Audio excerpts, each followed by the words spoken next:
you all for coming.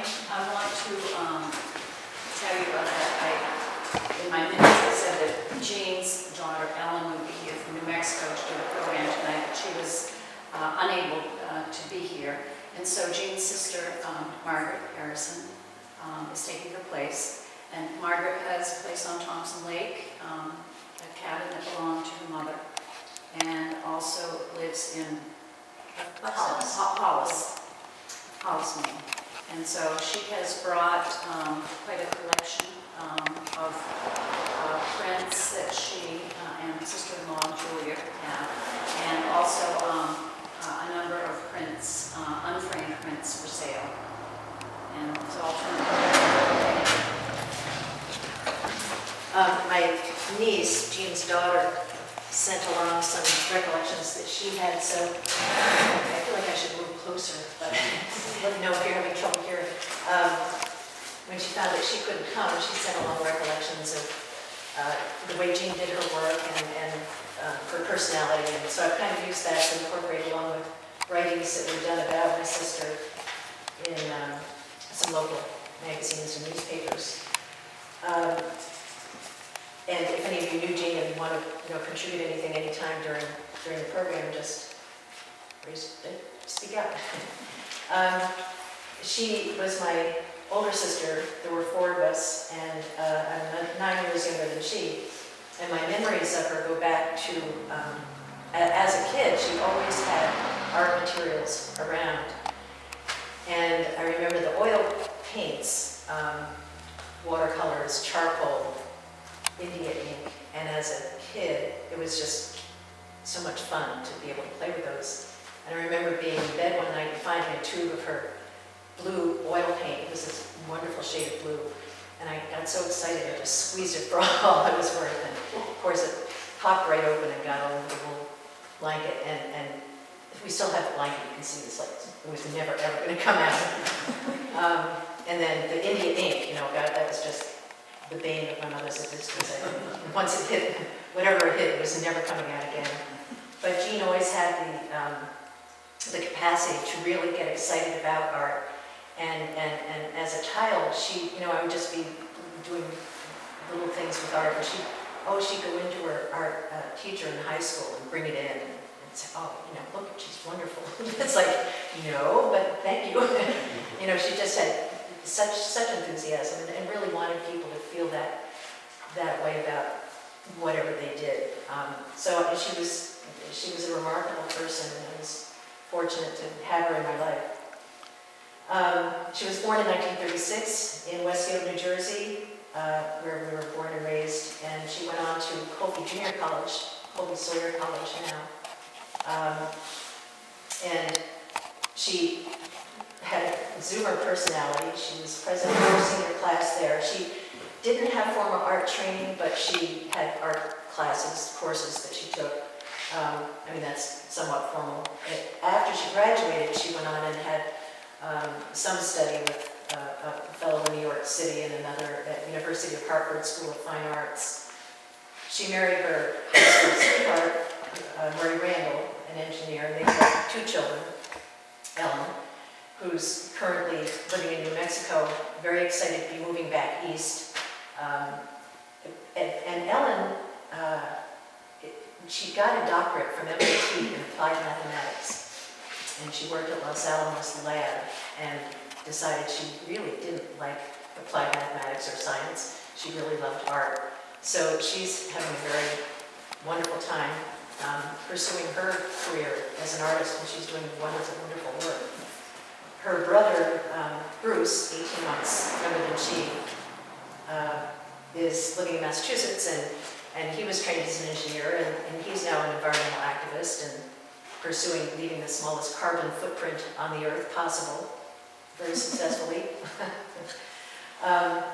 They moved often and early as a family. They lived in Michigan, Connecticut, Los Angeles, California, and then they moved to Sherburne, Massachusetts, which is, and I'm using my niece's contributions here, it's a relatively rural town west of Boston. Ellen remembered, that's her daughter, that she was always extremely creative, and she loved cooking, and she was an excellent cook.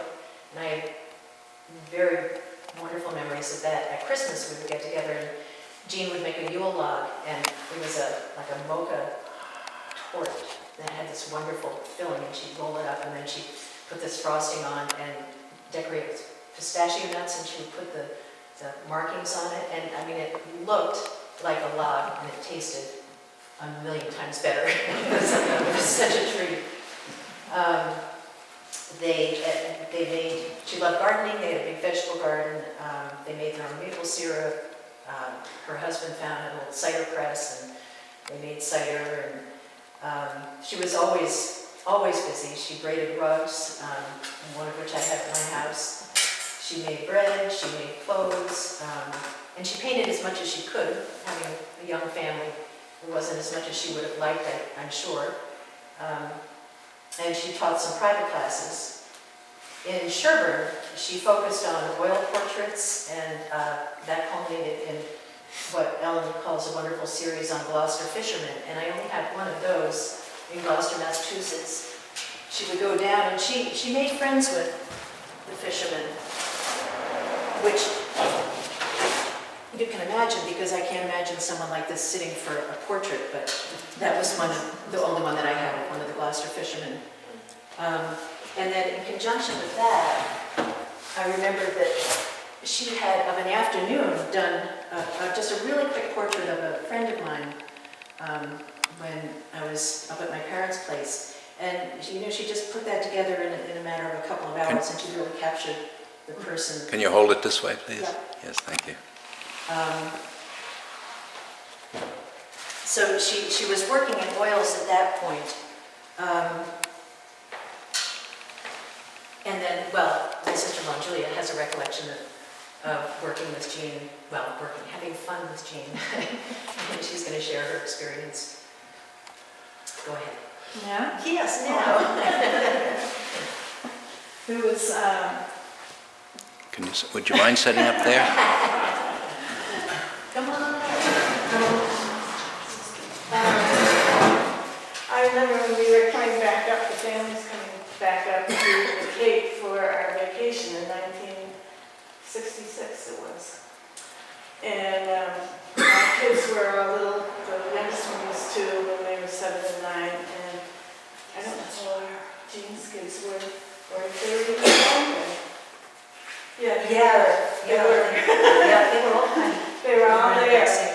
And Jean and I decided to take the day off, and we packed our lunch and we left the kids with Margaret and Martha and grandmas and their dads, and we took off to Portland. And I think where we ended up was at the Portland House. And she was doing all of her sketches, and I think she was still doing it in oil at that time. She would do the sketches, and as she did, she would just teach as she went along. And she loved it so much, and she just, tried to infuse it in everybody that she came around. And so when we came back, and I went home, and I painted a picture, my first watercolor. And this is Jean, and I just wanted to show you, because it's not all that bad, but that's never painted anything as good. I needed to have Jean around to do that. That's beautiful. So, Yeah, she could really get people inspired. yeah, and she do it with the kids too. They Yeah. drawing things. And then in Otisfield, we all came to love it. Just to give a little bit of background, we first started coming to the Cape in 1950, back when Frank and Margaret Bean ran it, and we had stayed up at Bryant Pond a couple of years before that. And it was a place that didn't have, we had to take a boat to a spring to get water, and it had a wood cook stove, and I think my mother was ready for some housekeeping cottages with more amenities. So they found the Cape, and we just had wonderful, wonderful times there. And in and I remember coming here was the first time that I had been in this building since, as a child, they had these dances here. They were some fun. There was a lot of stuff going on in the parking lot that we weren't supposed to know about, but And then the general store across the way, and even able to go in there and get the nickel Coke out of the Coke machine, and moved along through the icy thing, and you popped it out when you got to the right place. And then they go in the comic books, which I didn't have at home. My father would get a 40-pound wheel of cheddar cheese and bring it all the way back to New Jersey to last him for the year. And it got very right. But, you know, we just had very strong feelings about Otisfield and Thompson Lake. My parents built their house, Donald Briggs built it in 1970, down in the Silvacqua area on land that Forrest Edwards owned. And I know there was a program last year about him. And Jean moved to Otisfield in 1974 after she got divorced from her husband. And she stayed at my mother's house for a bit, and then other cottages, until she built her own home on Forrest Edwards Road. And that was either 76 or 77, and she designed a passive solar house that was very efficiently designed and worked perfectly for her. She had her studio on the back side, the northwestern side, I think it was, and the light was just right for her, and the whole front was just lit up, and she had her paintings all hung there, her prints, and she had a vegetable garden and lovely gardens, and she had a root cellar off of the garage, and it was just very nicely planned. And Lloyd Rover built that for her.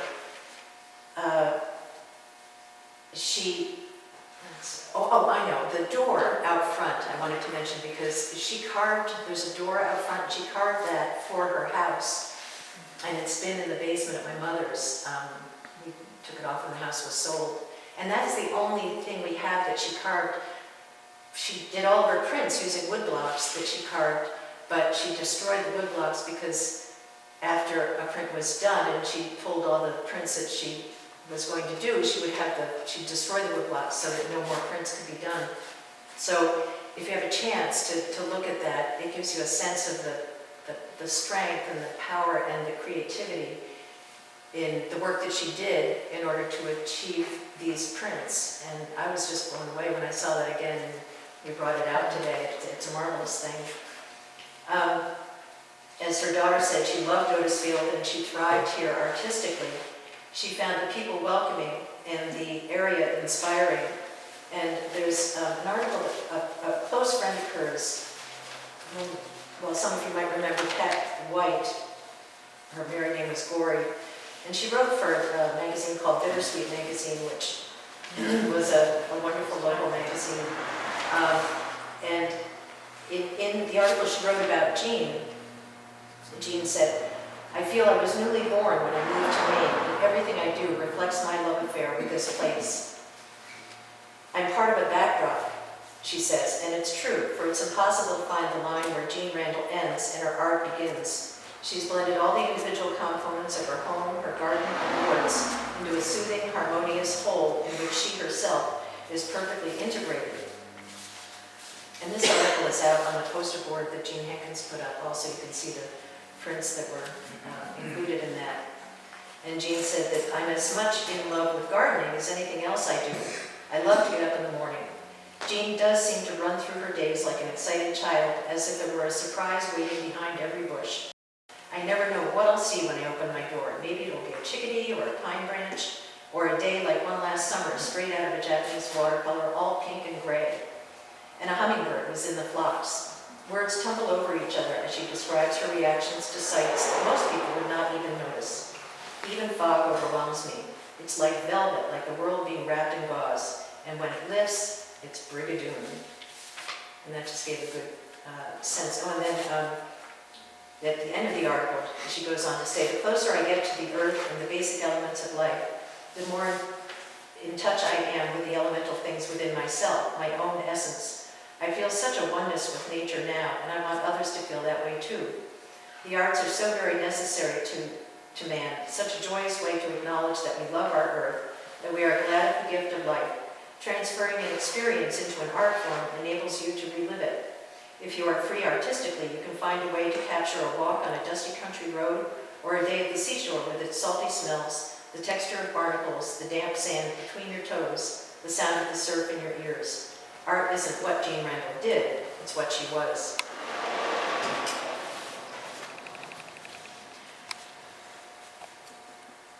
And that was in Bittersweet Magazine. She wrote it initially in 1978, and then it was reprinted after Jean died in 1994. In Otisfield, she developed her new direction in art and made the work that she's known for, the woodblock printing. And about her prints, in Otisfield, she focused on the landscape and she created the mythos of the wood. Jean Randall never lost her desire to learn the art of the woodcut. Her coming to Maine coincided with beginning a serious involvement and experimentation with the process of woodblock printing. She has developed her own technique of building shape and content, layer by layer, using numerous blocks of green pine. This method of multiple overlays allows for a certain impressionistic textural quality to emerge, as well as a heightened sense of depth. Nature and her immediate environment are never far from being important sources for her artwork. Her love of the Japanese woodcut is evident in her work, and she has stated that she's essentially aiming for a combination of the refinement of Eastern art with the passion and strength of Western art. And her daughter goes on to say that while woodblock printing is not an uncommon technique, to use so many layers and colors is unusual. In Jean's case, you can't determine by looking at the prints that they are woodblock prints at all. They look like impressionistic paintings, but with a lighter hand that is normally achieved by direct application of paint. And there was a retrospective art show at the Western Maine Art Gallery in 1984 that a local artist, Doris Schoonmaker, some of you might have known her in Casco, wrote an article for the Bridgeton News about the first time she saw Jean's work. About 10 years ago, I saw Jean Randall's prints for the first time at the sidewalk show of the Western Maine Art Group held in Norway. I viewed her work from across the street and was struck by the freshness and sensitivity of it. Later, I spoke to her and was fascinated with the many steps in the process of creating her prints. Sheer hard work, up to 2.5 to 3 months, was put into each piece, and yet it seemed spontaneous. Each block printed had to be perfect or it was discarded. The work could be ruined on printing the last block, which I hadn't thought about, and how traumatic that would be, having gone through maybe 13, even 14, and then the last one goes down and it didn't work. Her prints are like originals, for she added different colors and textures to each one and limited the printing to 25, and I think more often it was more like 15. The blocks were then destroyed. Maine is fortunate and privileged to have had such an artist living and working in the state. I envy all the children and adults who learned from her as a teacher. Her days were spent being creative, whether it was the time-consuming preparation of her prints, working in her garden, or just looking and feeling nature, textures or colors, as she loved to do. Her work reminds me of the French Impressionists, particularly the landscapes of Renoir. There's a feeling of singing and movement, and yet so gently stated. It's that interplay of strength and gentleness which makes her art great. The use of warm color expressing profound love of life, the ability to capture a fleeting moment bathed in fullest sunlight, and the use of strong design create her charming pictures. To own a Jean Randall print is the next best thing to creating one. And then Jean's description, I'm going to read. Some parts I'm leaving out just because it's a little bit hard. There are parts that she shows in here that I can't really show you, but it's this print that she's describing. And I'm not sure, but what this might have been her friend Pat White. It's called La Jeune Fille. No, it doesn't look like that. Okay, I thought maybe in what Pat had written it. So I don't know who it is, but I'd love to know sometime. In her description, does anyone know who it is? I think we had a neighbor whose name was Celeste over in Washington Pines, and I think that's their daughter. Right, I do remember that name. Oh, good, thank you. And Jean, in her description, said I do an oil study of whatever it is that I want to do a print of. I have, and this is the oil study that she did for it, and you can see the differences. The oil study has a different print for the dress, and the vase of flowers is different from the print, but she would work from the oil study.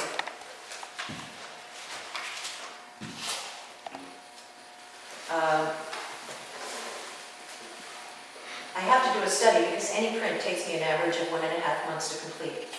Light and color will have changed far too dramatically in that time period, and so I make the study. When that's completed, I do a working drawing the size I want the print to be from the study. I do the working drawing in a soft lead on a very cheap paper, like meat wrapping paper. The slightly waxy surface prevents smudging.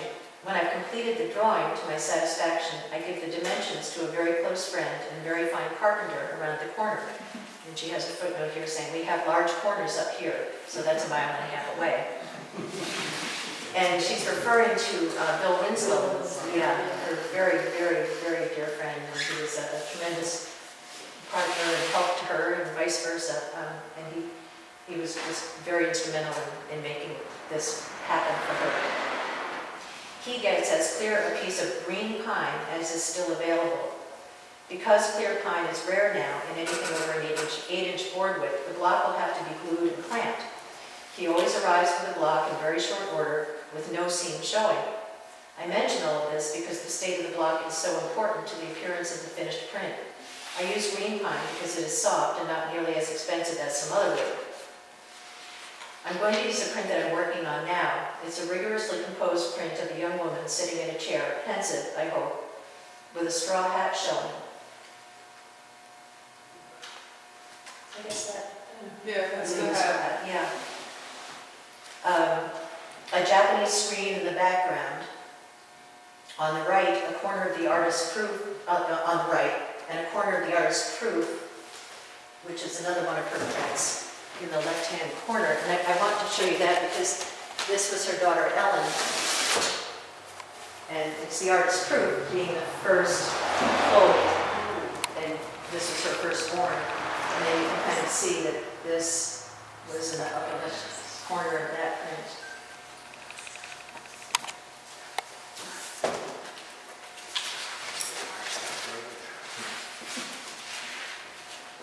In the foreground, a table with a small Japanese vase was filled with mayflowers. Her dress is heavily patterned also. I now have a working drawing of the above and a well-planed and sanded green pine block of the same dimensions. I place the work, drawing face down, on the block and tack it in place. I take a hard lead pencil and I bear down rather hard and scratch all over the back of the drawing. When I untack the drawing and remove it, then she'll have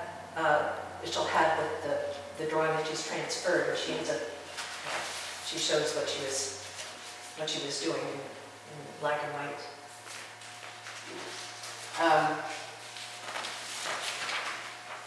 Now I will carve out everything I do not wish to print in the background. When it's carved out, I will ink with small rollers called brayers.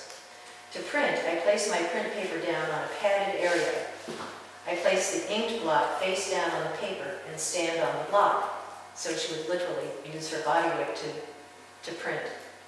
And Ethel was recalling seeing her doing this and how the first prints are much stronger, the colors are much stronger, and then gradually as she would continue on down the line, it would get lighter and lighter. I stand on the block. Registry would be impossible with a press, and so would the control of texture. The second block, which is really the flip side of the first one, she used both sides because it was 2-inch pine. I will apply the working drawing in the same way as the first time. In the right-hand corner, I indicate the printed screen. I have now printed an overlay in rust on the screen. Because the pattern was carved out on this block, the cream of the first underlay shows through. The cross-hatched area to the left is still the original cream. The area below the chair is now an underlay for the floorboards. It is easy to register because I need only line up this layer with the background already printed. In the following blocks, I have done all the skin tones of her face, arms, and neck. After that, I would do her eye, nostril, and lips. And then I have done her hair. Then would come the block that would have the dress, which is done in the same manner as a screen. So far, I've used 7 blocks, and I believe that I have about 7 left to go. I hope that you will be able to visualize the building process from what I have shown here. And then she made a neat comparison. You need only watch a good carpenter build a house from the foundation up, and then you will see better. And it really was a construction that she put together.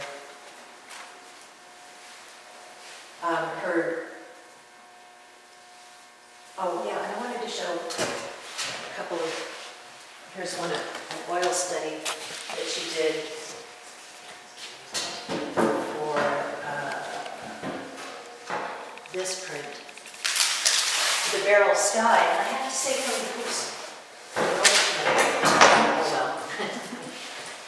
coming over tonight, put this here, that this print was so much in my mind, and the moon tonight is kind of like that. It was so pretty, and the light of the sky was very much like this. So this was the print. The oil study was her working study, and of course the print looks quite different. But I was really pleased to find these up in the attic at my mother's house and see the process that she had described.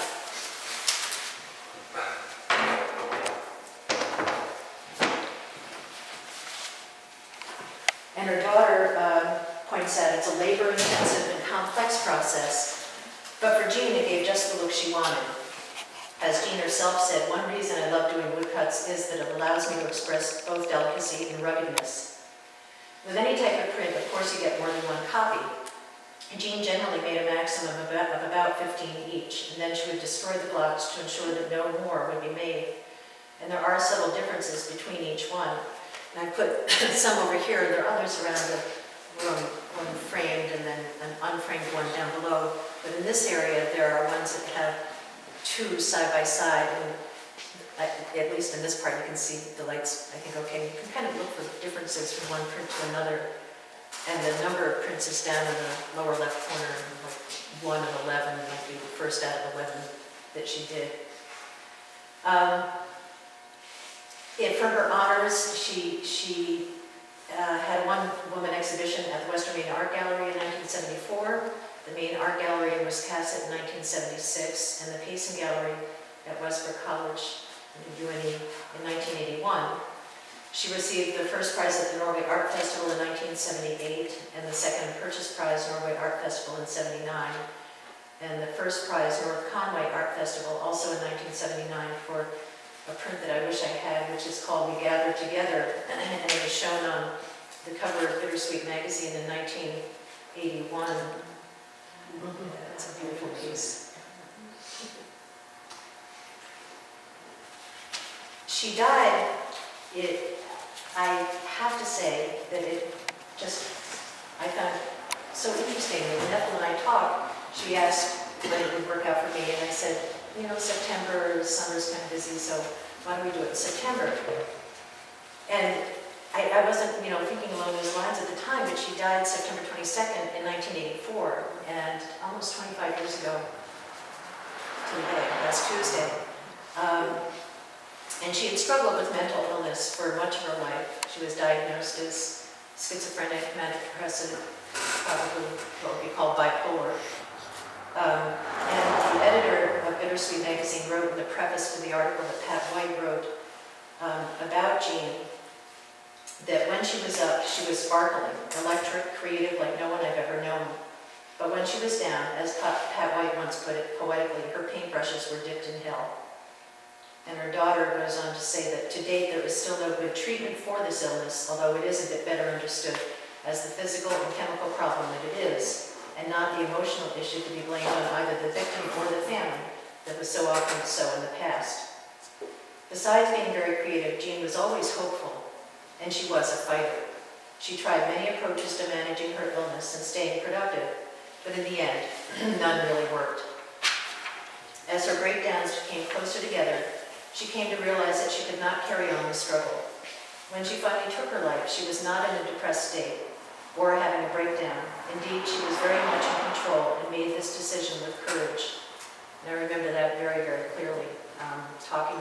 the time, and she was just amazingly irrational, and she had been through so much pain and hurt, and the breakdowns were coming closer together, and it was just an amazing thing to be a part of. And the editor of Bittersweet also said, recalling my sister, that it was not easy being Jean Randall's friend. It was even harder being her family at those times. We who loved her are sorry to lose her, but we cannot feel sad to see the end of her pain. And then one last bit of recollection, that an article that Pat White wrote after Jean died, and she, I think it was for the Advertiser-Democrat, and she was describing a memorial service that they had for her at Pat's house. But before that, she's recalling some things about her, and she said that at 48, with only 10 years of artistic endeavor behind her, and that was just 10 years doing the prints, obviously she had many other more years of artistic endeavor than that, but for the printmaking, at 48, with only 10 years of artistic endeavor behind her, she was self-taught and never attended art school.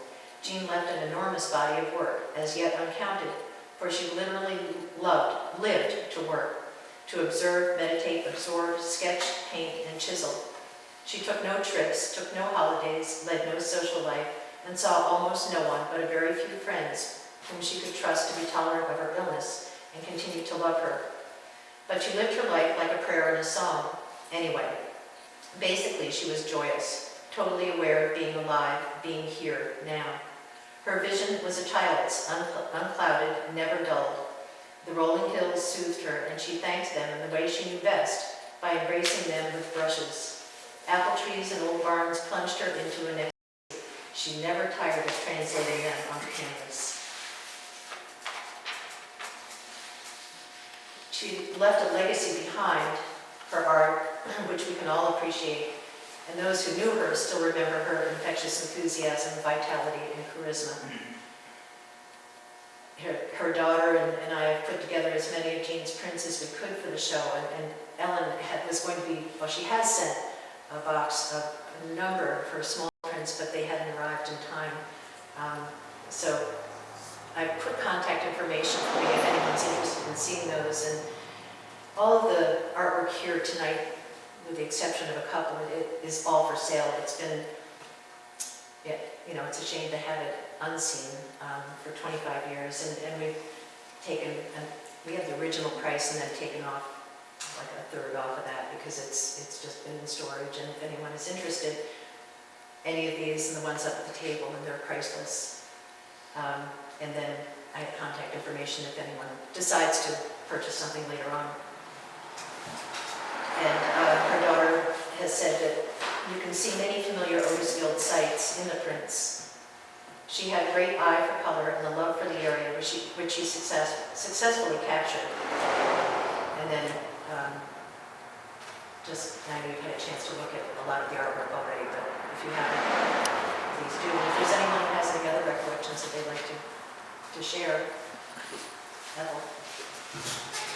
I just want to share the story about the dress. In 1976, I found recorded in my journal, on April 16th, Jean came over to the Cape for 10 days in the building next door to the house. And she stopped over 2 days later and wanted to know if I was interested in a sewing job. And I put a question mark, a question sewing job. And the very next day she brought over some clothes that she had made and then printed with using her woodblock prints. And it was pretty impressive. And on April 20th, I went next door, and she was in the process of, I don't remember which print it was, but there was a long porch, and she had every table in the building out there on the porch, and she had the rice paper laid out across these tables on the porch. And then she took her woodblock prints and like a paint roller, and rolled the paint onto the block, and then proceeded to print. And of course, the first impression was the darkest, because it was fresh with paint, and as she went down the line and did each one, of course, it became fainter as she moved along. It was fascinating to see. On April 23rd, I went over to meet Jean's friend Shirley Swan and her daughter. She's Shirley Miller now.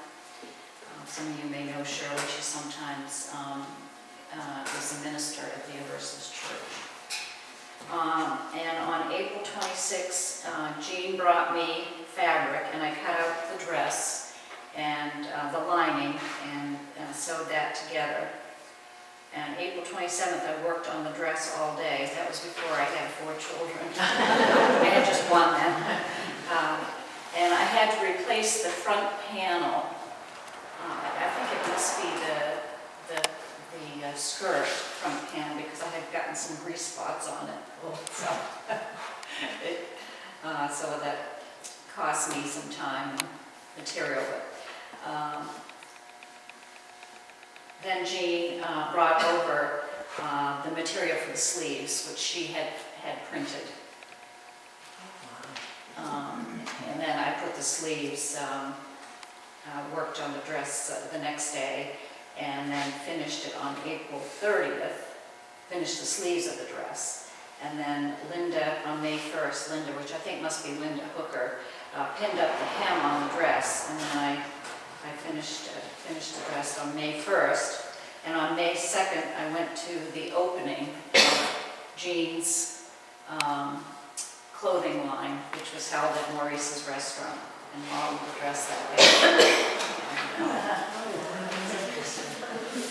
So it was a fun experience. I also want to share, I had emailed Pat White, and I'd like to read her response of September 18th. I wrote so many things about Jean for the newspapers and Bittersweet magazine. You probably could get access to them if the paper is still in business. Is it a special anniversary that has prompted the special recognition at this time? Actually, it was, we had a board of directors meeting back in January, as we do every year, to plan our meetings for the year, and it was suggested we do something with art, and of course Jean came to mind immediately. So we pursued that. Jean is still and always in my heart. We were close friends, and there is no replacement for her. I admired so much her brilliant talent, her creative vision, her amazing brain, intellectuality and knowledge, her sensitive, understanding nature and great sense of humor. We had deep, serious talks and also mutual explosions of laughter. She also was courageous, living as she did with the specter of a cyclical illness, determined to live life and do her art as fully as possible during her well phases. I miss her. She was one of a kind, and I was so lucky to know her and also know our warm affection was mutual, and there was a parity there, an understanding of each other.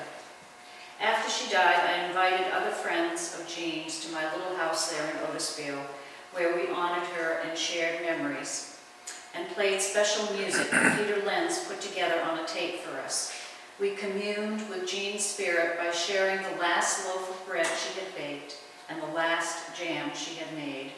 Our altar was laid out with these things, and candles and flowers and the straw hat she had gardened in, and other objects that were significant. Here in Philadelphia, I still have Jean with me through many of her paintings and woodcuts. The portrait in Chinese ink she did of me, and the chair I sit in at my desk, an old chair she had rescued and carved and painted.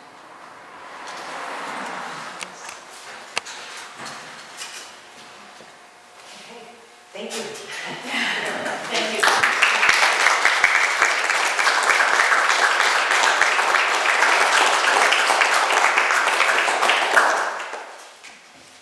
We have time for questions?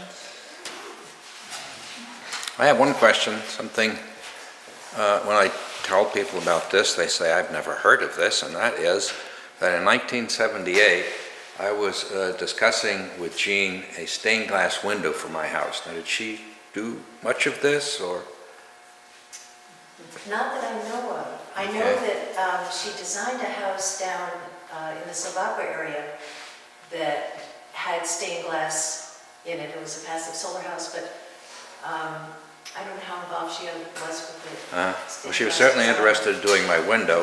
It was for my 10th wedding anniversary, and somewhere during the 9th year, my wife applied for divorce, and so the whole project fell through. Well, there was another aspect to her art that got thwarted. Yes, yes. No, I don't know. Okay, Okay. okay. So, will you be available to discuss paintings with folks? Yeah, sure. Okay, well, thank you. Okay. Enjoy your painting. There are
prints, but they hadn't arrived in time. So I put contact information for you if anyone's interested in seeing those. And all of the artwork here tonight, with the exception of a couple, it is all for sale. It's been, you know, it's a shame to have it unseen for 25 years. And we've taken, we have the original price and then taken off like a third off of that because it's just been in storage. And if anyone is interested, any of these and the ones up at the table, and they're priceless. And then I have contact information if anyone decides to purchase something later on. And her daughter has said that you can see many familiar Otisfield sites in the prints. She had a great eye for color and the love for the area, which she successfully captured. And then, I know you've had a chance to look at a lot of the artwork already, but if you haven't, please do. If there's anyone who has any other recollections that they'd like to share, Ethel. I just want to share the story about the dress. In 1976, I found recorded in my journal, on April 16th, Jean came over to the Cape for 10 days in the building next door to the house. And she stopped over 2 days later and wanted to know if I was interested in a sewing job. And I put a question mark, a question sewing job. And the very next day she brought over some clothes that she had made and then printed with using her woodblock prints. And it was pretty impressive. And on April 20th, I went next door, and she was in the process of, I don't remember which print it was, but there was a long porch, and she had every table in the building out there on the porch, and she had the rice paper laid out across these tables on the porch. And then she took her woodblock prints and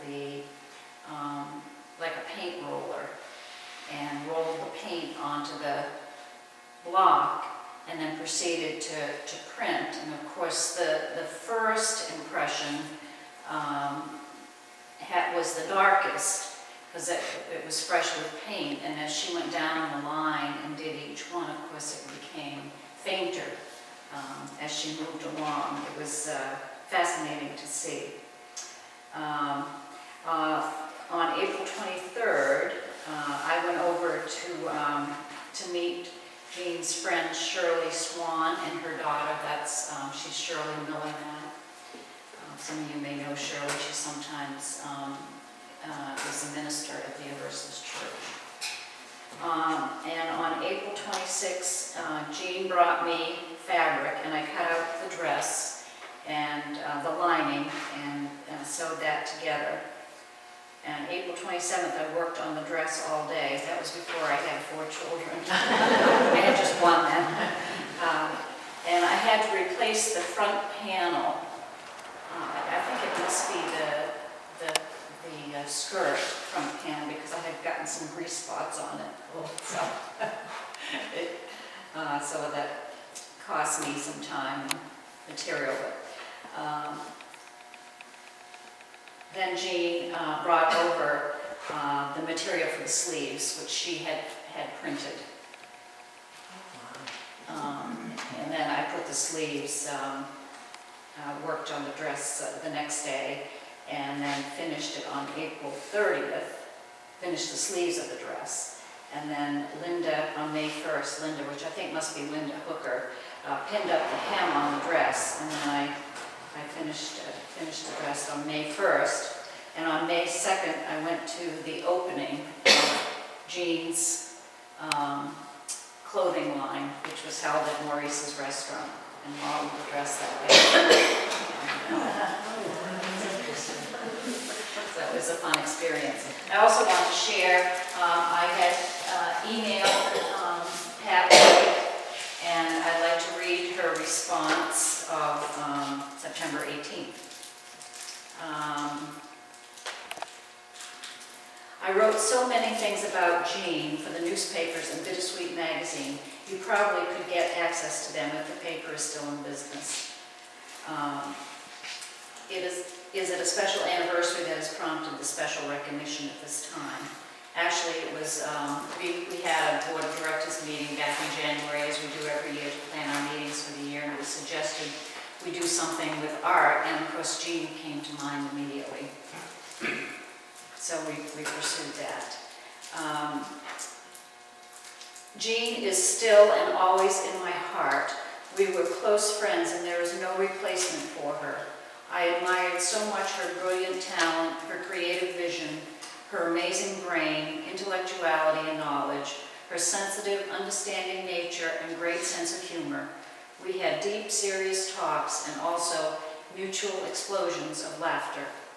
She also was courageous, living as she did with the specter of a cyclical illness, determined to live life and do her art as fully as possible during her well phases. I miss her. She was one of a kind, and I was so lucky to know her and also know our warm affection was mutual, and there was a parity there, an understanding of each other.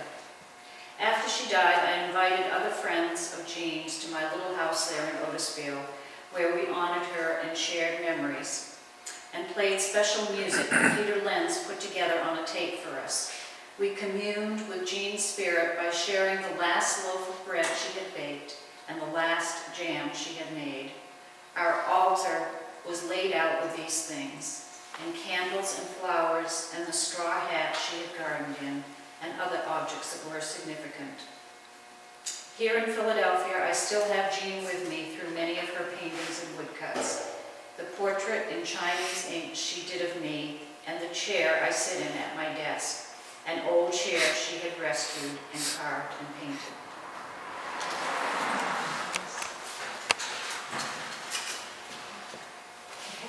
Thank you. Thank you.